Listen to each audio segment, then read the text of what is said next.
Through its research and convenings, the Center on Philanthropy and Public Policy seeks to make philanthropy more impactful today and to create a smarter, stronger sector for tomorrow.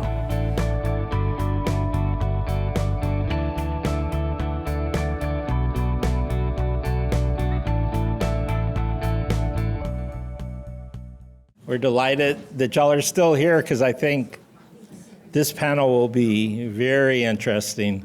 When we were planning the forum, this was going to be a little breakout session. And then people started yelling at me, which they do a lot. But they said, well, we really should do something around prizes and competitions because it's picking up. More and more people are doing it.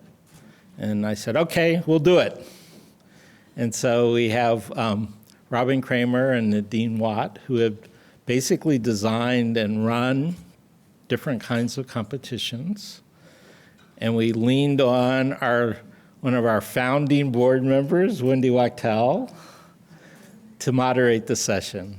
So with that, take it away. Thank you. Well, as Jim mentioned, there has really been a heightened interest in competitions among donors and foundations. And in many ways, the foundation community has long been it's a very competitive process.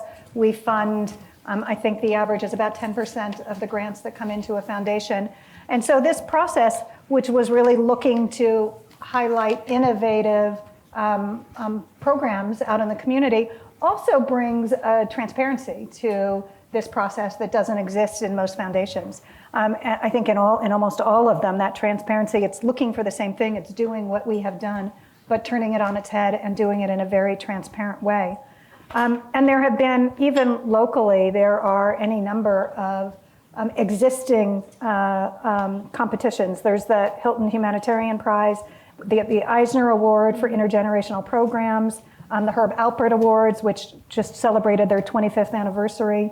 The Broad Prize worked in urban districts and other public schools, and the Brockman Prize for humanitarian work that's rooted in Jewish values. So there's a history here of those, and nationally there's been a real reinvigoration of that with some really big prizes, like the MacArthur 100 and Change, which is a $100 million gift for a prize for something really innovative that can fundamentally change the world, and the Chan Zuckerberg efforts that do much the same thing. So there is a real reinvigoration of this opportunity. But what's really interesting is that what's really fun about this process is that you actually don't have to be a Rockefeller or a Zuckerberg or a MacArthur in order to do this and really make a difference. And I like being thought of in those names. But that's where you go. And we have with us today two people who have been very involved in two of those here locally. We have, and their information is in your brochure, so I'm not going to go into a lot of detail, but we have two extraordinary women. And everything you read about Robin that's in her, nothing is as important as the fact that her husband taught me AP US history in high school. Just so you know. So you take a look and you can see how extraordinary they are and how this process started. I think before we get into a discussion, we want to take a look at videos that they both have done on their prizes. We're in a crisis in this country. Today, of every 10 skilled trade workers retiring, there's only 3 people to fill their spots. There are more jobs out there than we have students available to fill those jobs. We believe so strongly that skilled trades teachers are heroes who just don't get enough recognition for their hard work and dedication.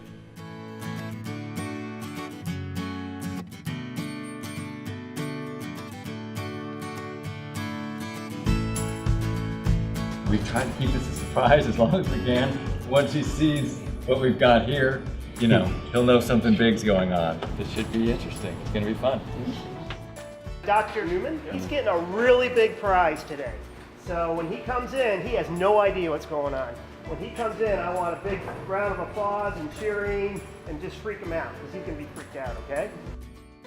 We are here this morning to surprise Gary Bronson with congratulations. Let's give it up.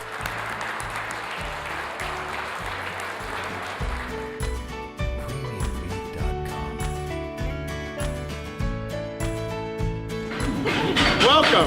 This is the welding class. Our welding program is a little bit more unique than a lot of the other programs here, but there's a method to the madness when we have employers come in and telling us that we're doing a better job than most everybody else. We're good. Is this the MC? How you doing? Congratulations. No way! One of our winners. Woo! Hey guys, we won! Yeah! Woo! Dr. Newman, first place, $100,000 winner. Come on over, Dr. Newman.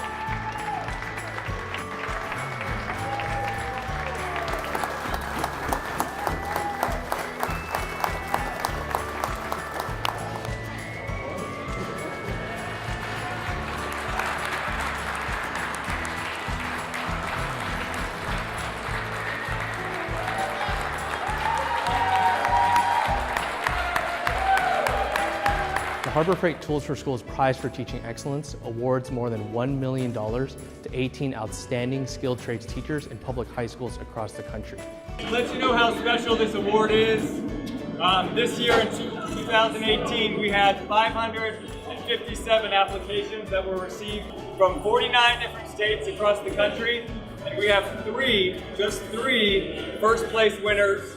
But man, this award, you have no idea what this is going to help us do with this program. This is going to let us go above and beyond to make their welding experience the best in America. I was completely overwhelmed, and then I saw all the students standing there, and then when they started applauding, it was really humbling because I get an awful lot of work out of these guys and girls, and I'm pretty demanding, and when they were clapping for me, it was really rewarding. I wanted to read to you a little bit of Gary's application. Being a former skilled trades student, I know the lifelong impact skilled trades education can have on a lifetime. This gives students much needed recognition and also helps to dispel the myth that skilled trades schools are a dumping ground or for the bad kids. These kids are going to do some amazing things with this money. We've already dreamed and made some plans if we were to win. We're just going to do a lot of things. It's going to be setting us up for years to come, and can't wait to see where it takes us.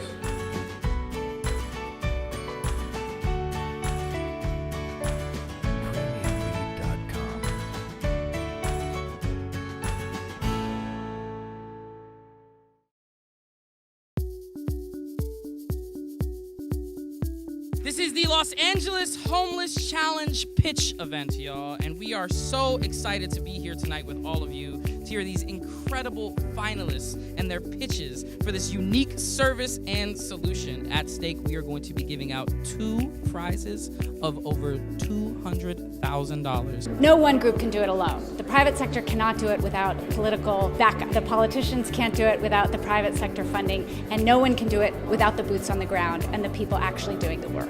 So this is an avenue for all 3 of those groups to come together. You see, the Host Home program is about changing a community's mindset by not believing the negative stereotypes often placed on homeless youth. Mobile childcare classrooms will help thousands of families anywhere in the United States, and we will keep parents earning and children learning. Bagging trash together facilitated a friendship based on mutual trust and respect. People who would never speak with us, all of a sudden were open to having conversations about the future. With your support, we will create a scalable micro-community template that we can introduce to other nonprofits to immediately tackle the need for homeless housing. With your $200,000, I could take what I've learned in these 12 years and I can write it down. I can create an interactive street medicine curriculum. I can teach students, residents, and doctors what I've learned and share this journey with them. We really want to celebrate and thank everyone who submitted really amazing, innovative ideas, and we're just so grateful for all the inspiration and hard work that went into making tonight possible.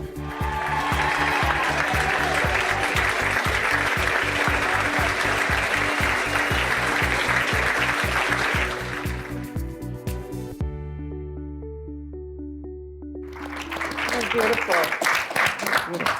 So as you can see, Robin, who works with Eric Schmidt on the National Prize for Outstanding High School Vocational Education Teachers, is the first video that you saw, obviously. And Nadine, farther over on my left, is president of the Watt Companies, and they mounted a competition to find solutions in LA to address homelessness. And so for both of you, could you each start really talking about how you got yourselves there, why you had a particular interest in the competition, and what that process was? This is going back a bit, but my grandfather started this business 75 years ago, building homes for GIs returning from World War II. So obviously, housing people in Southern California has been in our blood. It's been a part of our life and a part of our business from day one. Also, he is an incredibly philanthropic man, and so giving back was also part of our philosophy from day one. He has passed away, it's been 9 years now, but going forward, one of the things that I wanted to do was carry on that legacy and continue to build homes for workforce housing, affordable housing, and for people who this epidemic has become so large as of late and talked about so much as of late.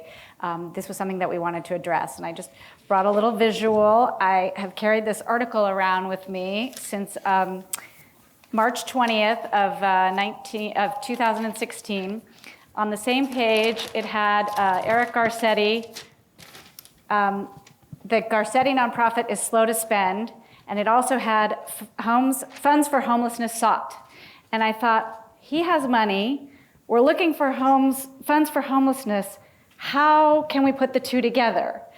And my father had just come back from Singularity University with Peter Diamandis, and he funded the X Prize, and he thought, oh, maybe we can put something together with homelessness and X Prize. So we explored that for a little bit. It was kind of going in the wrong direction, and he's in school with a gentleman named Jason Morgan, who also has a prize competition. It's called Common Pool, and so we decided to go in that direction with putting the prize together. So between all of those factors coming together, that was kind of how this competition evolved. And you specifically were focused on program, not building. How did that decision come about? Well, the amount of money that we had to give as a prize was not going to be enough to do scalable buildings. So we came up with the idea to do scalable solutions for homelessness. Great. And can you talk a little bit about the evolution? Sure. So, of course, it begins with a story. Eric Schmidt is the CEO and co-founder of a company called Harbor Freight Tools, which is a Calabasas-based company. He grew up in Los Angeles. He's a graduate barely of Grant High School. And this company is a $4 billion a year enterprise. And it's like the Trader Joe's of tools. If you're handy or a sculptor or a gallerist, you know about this company. And the prize was created in a certain way out of desperation, ignorance, and hope. When I began to work with Eric, there had already been an investment of $1.4 million worth of tools into the skilled trades program in LAUSD, which at the time is really all in adult schools, very little left in high schools. And it was at a time where there were budget cuts of another third.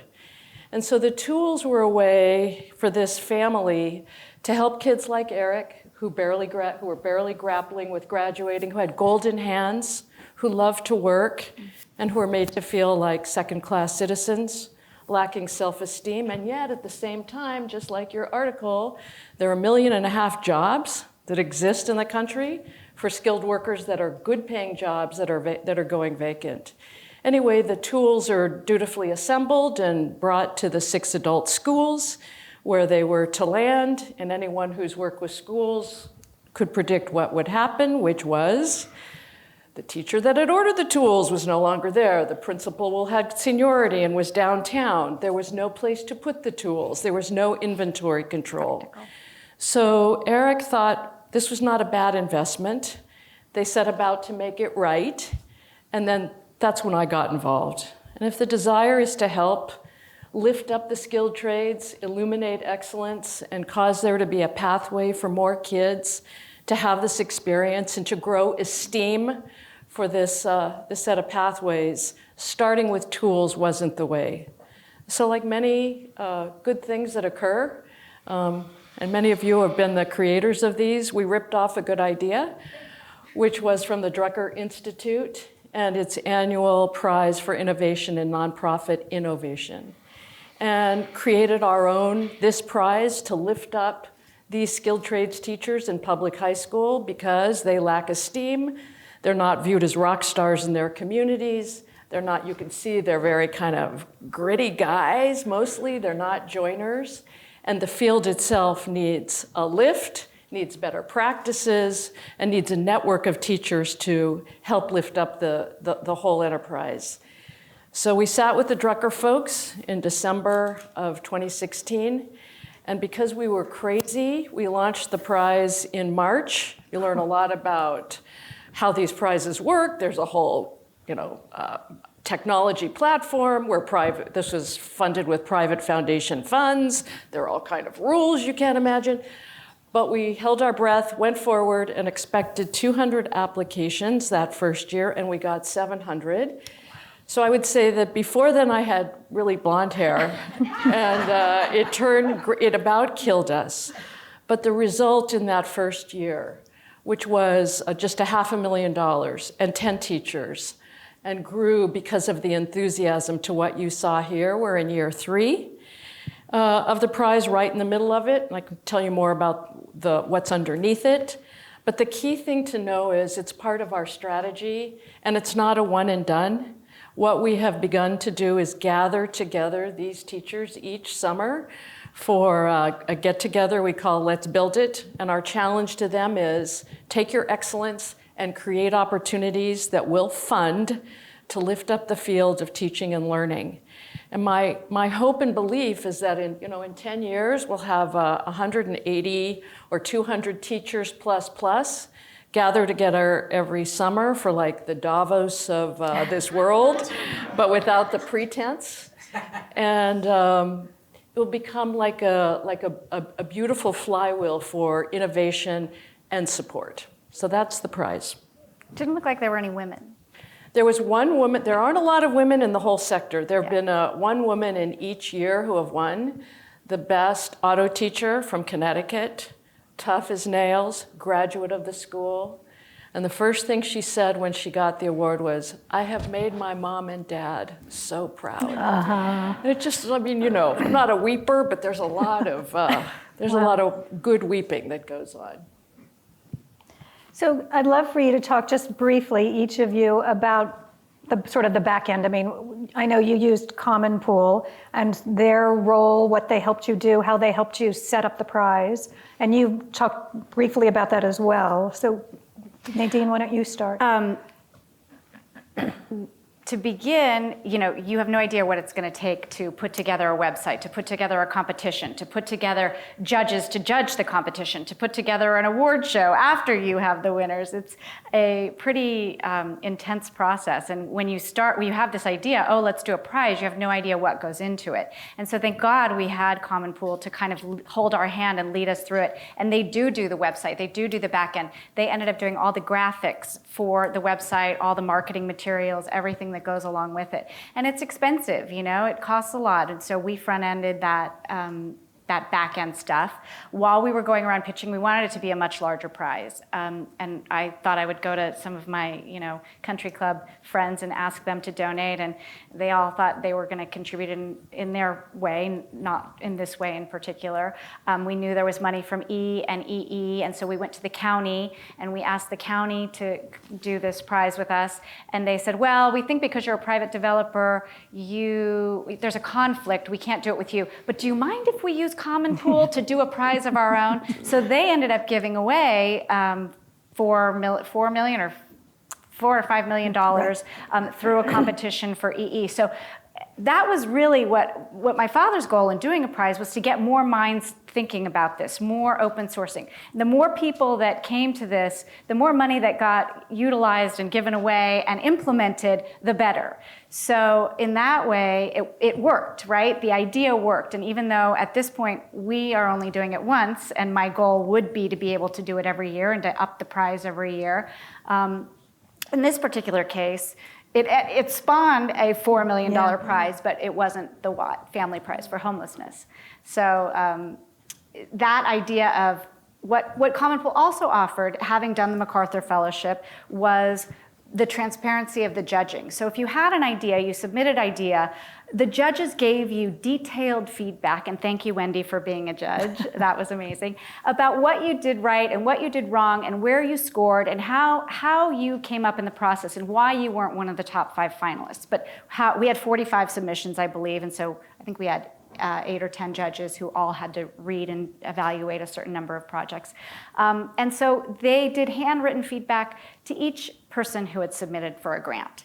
And I think that is incredibly valuable for them. So when they go on to do this again, or if they submitted for another project, they would have that transparency. And it was very clear in all the rules exactly what you had to do, the rubric, and how you would get to win. So then, and let me tell you, after 30 years of reviewing proposals in this community, nothing was more difficult than that judging. Because homelessness, it's such, it's so near and dear to everyone's heart. And every Angelina who, you just walk down the street, you see 51,000 people are homeless currently, that this is something that we really want to address and do some good. So yes, and let me also say that we started this process February of 2017, and the event did not happen until November 14th of 2018. I mean, this took 18 months to put together the prize, utilizing a whole host of experts who would come to the table to help us with this, from the city, from the nonprofit, from the private sector. We really did, and social workers. We really did put together an amazing group of people to help us come up with it.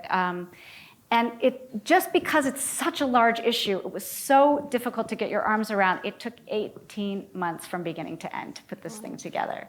And then you add my article coming out almost a year before that. So we'd been thinking about it before for a long, long time. And then also Common Pool did bring some people to the table. They brought United Way Home for Good to the table, who put on the event for us, who gave us a platform, who got 500 people to the judging event. So they were extremely helpful, and every dollar was worth it. And I wish we could have had a prize every year, because that backbone would have been in place to utilize again.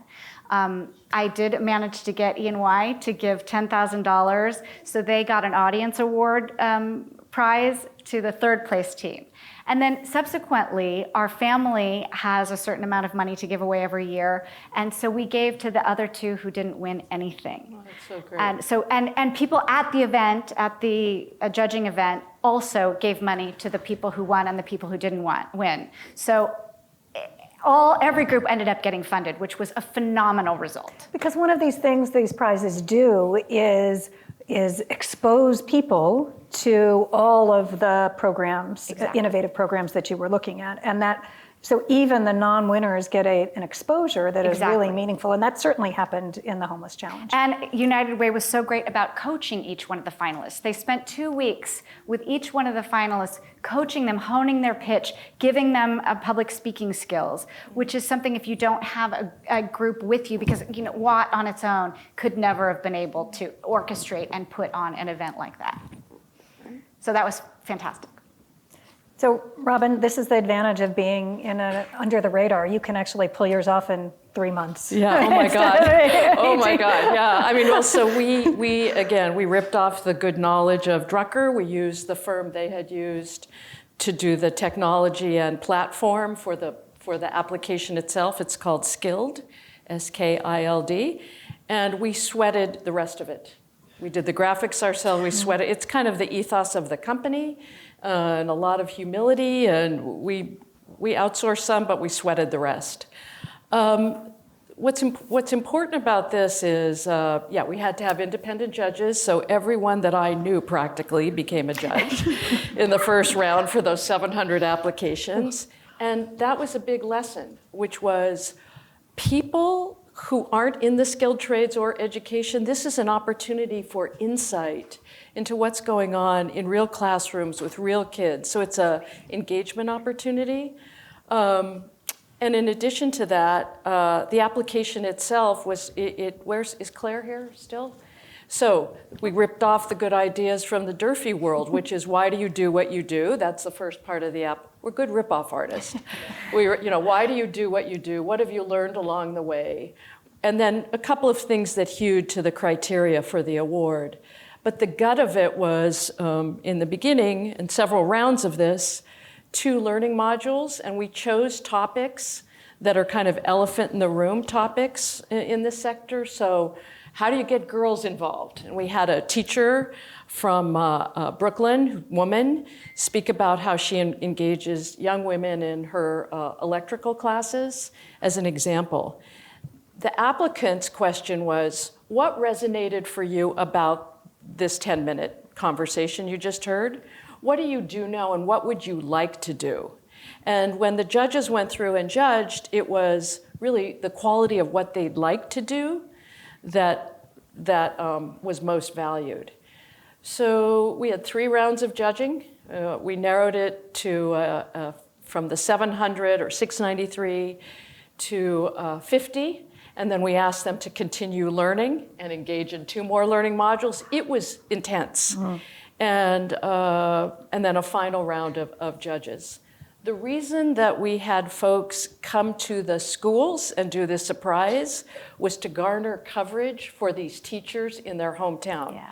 National coverage about this, plus people's attention span, very small, but in their hometown. Just fun fact, several of these were covered by Fox News Live in their hometown, by the local paper, by the student newspaper, and that's part of it.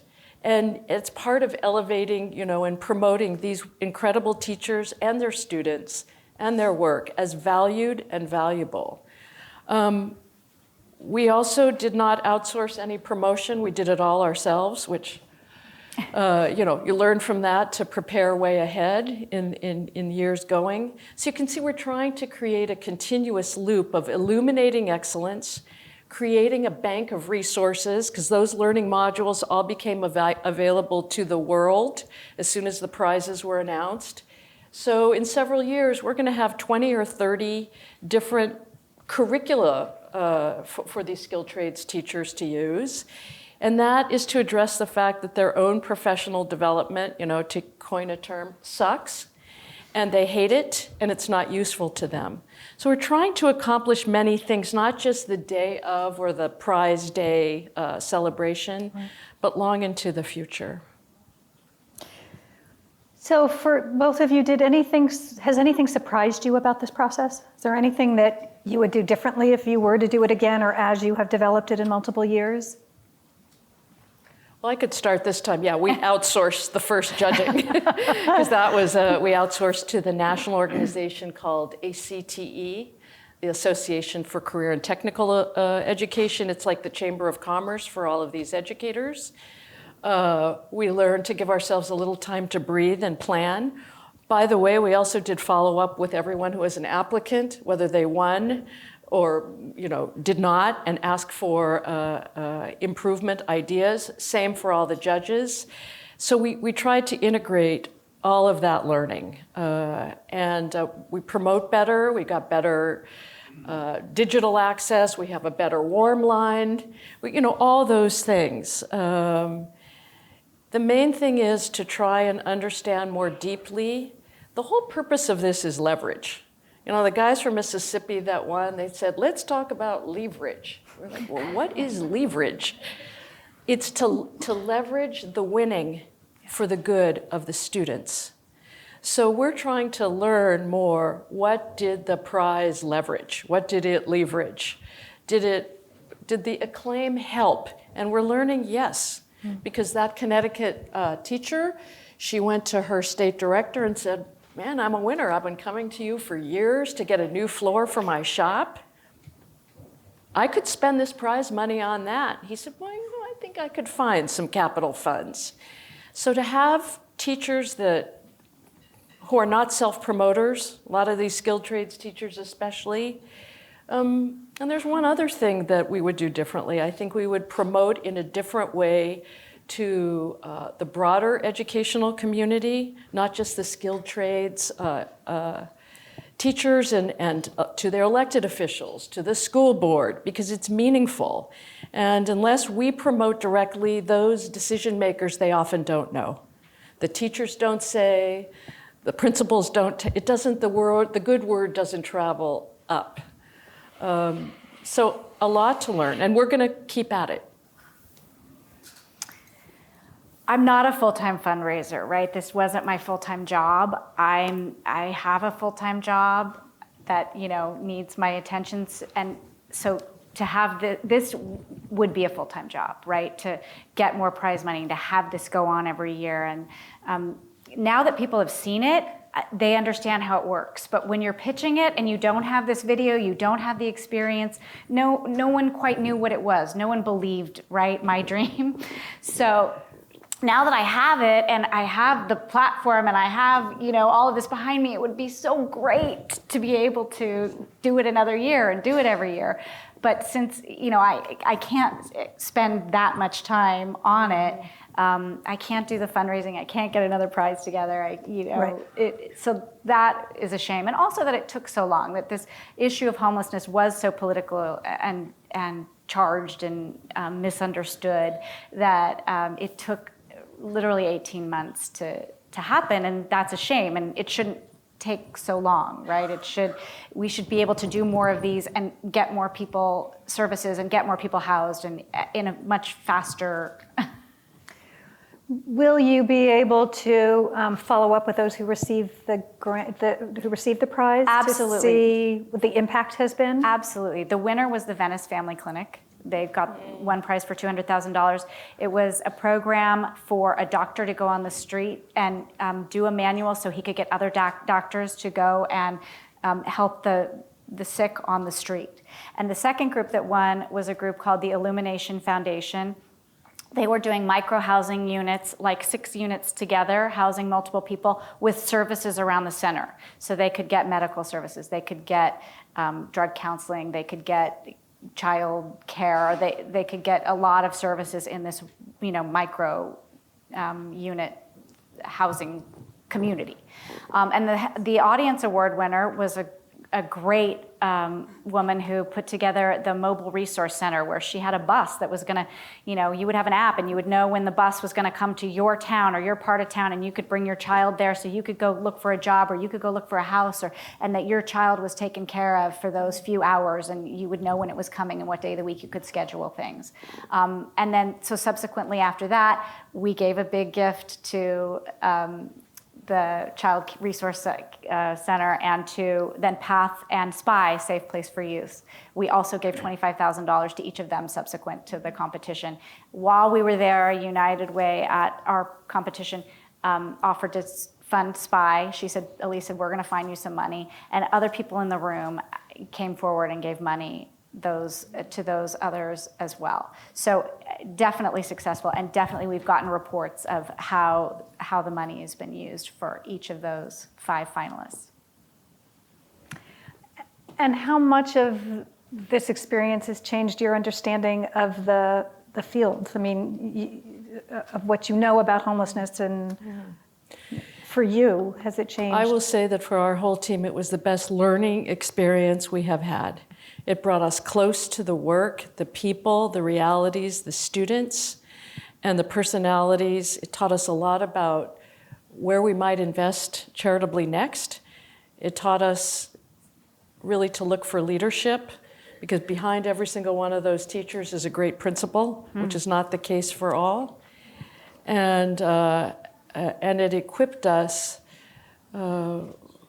with stories to be able to share beyond the data of the reality of the virtue of this learning from the mouths of these teachers and their students. it kept us humble, which is a big important value of ours, and grounded, and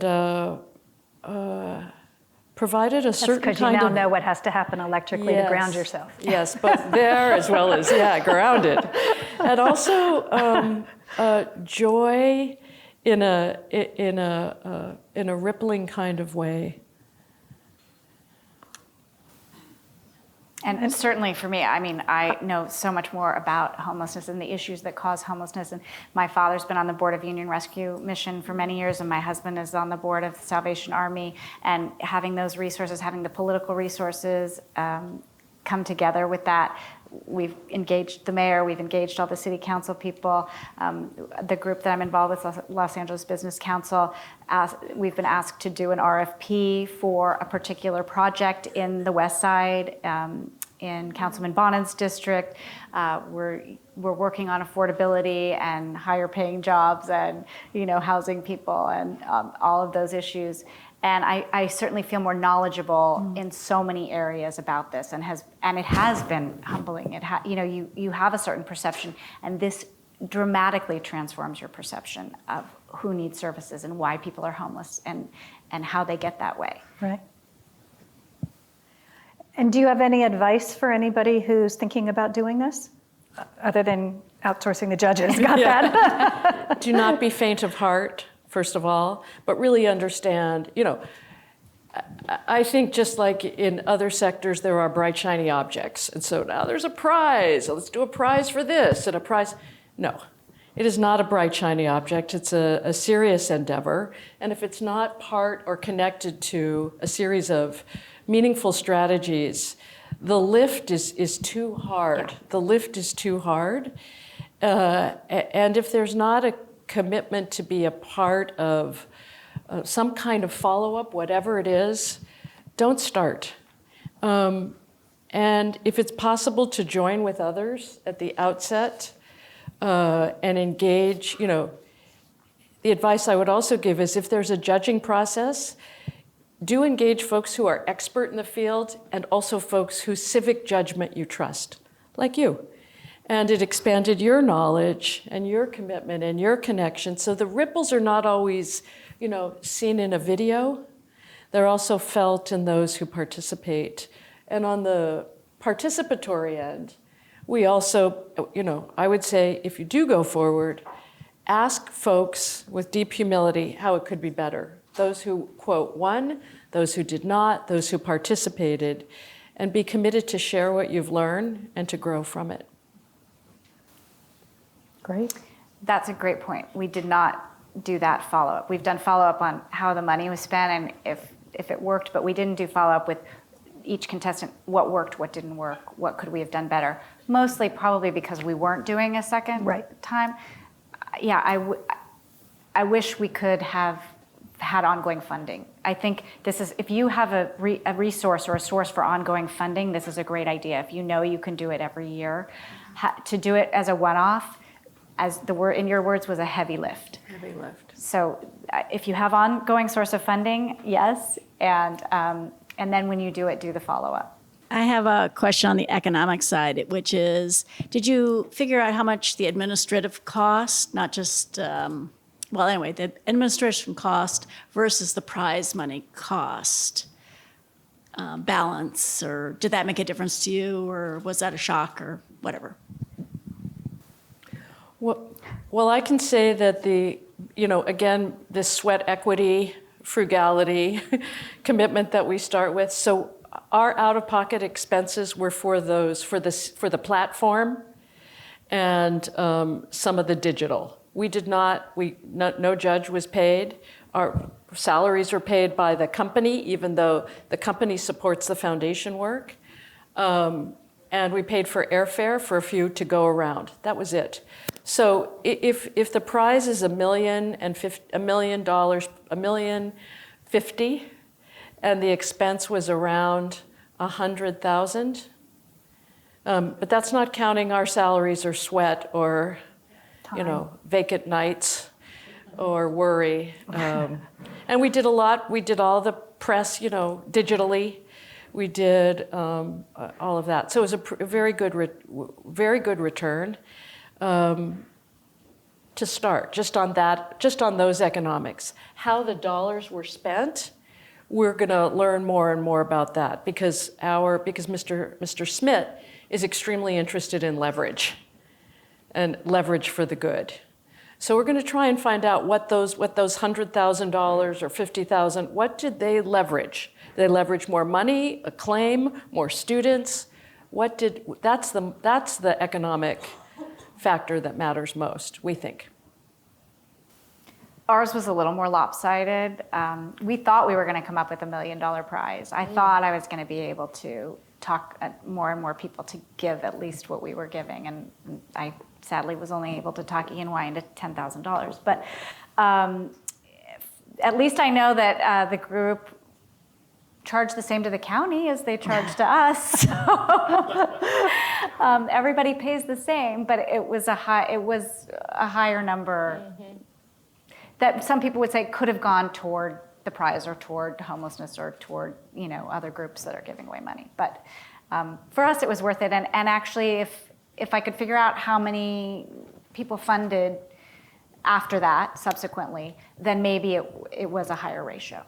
I bet. And the exposure and the conversation, I mean, Absolutely. there's much more that comes out of the prize than the dollar. So, it's not necessarily worth the prize, what the prize money that we gave away was. Right. Because there's a lot more to be added to that. I did approach a lot of people in my contemporaries, large home builders or large companies. I did approach a lot of, CEOs. They, again, just didn't have my vision, or maybe they wanted their name on their own philanthropy. So that was a challenge. I guess we could have named it the whatever competition. But, and maybe now if I could show them these results and show them this video, maybe they would step up, but I haven't seen it. They did announce the 5 winners of the EE competition, and one of them was Flyaway Homes, which is an affordable housing group, and it was a tremendous product. I loved it. So I know that there definitely were some benefits. I think those were all affordable housing people, though, not market, private business people who won, I think.